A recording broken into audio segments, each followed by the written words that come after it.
इलाकाई खबरों में अब रुक करते हैं सिंध के जिला सांगड़ का, जहां एबीसी न्यूज के ब्यूरो चीफ डॉक्टर अरसलान की रिपोर्ट के मुताबिक डिप्टी कमिश्नर और chairman district disaster management authority Sanghar doctor Imranul Hasan Khwaja और पाकिस्तान आर्मी के कर्नल मोहम्मद अली ख्वाजा चहोर कैंट की सरबराही में मुमकिन तवक्को से जायद तूफानी बारिशों से निपटने और आवाम की जानो माल को महफूज बनाने के लिए मुतअल्लिका अफसरान के साथ इजलास मुनक्किद किया गया,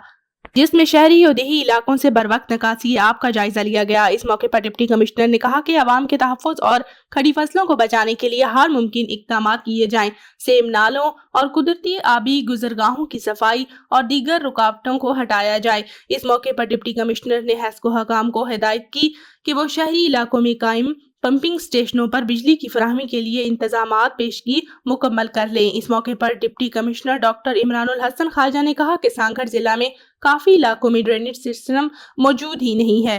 जिसकी वजह से काफी मुश्किलात का सामना करना पड़ता है। इजलास में डिप्टी कमिश्नर ने महकमा सेहत और PPHI के अफसरान को हिदायत की कि वो मेडिकल कैंप्स के क़याम के लिए अद्वियात का वाफिर मिकदार में स्टॉक रखें।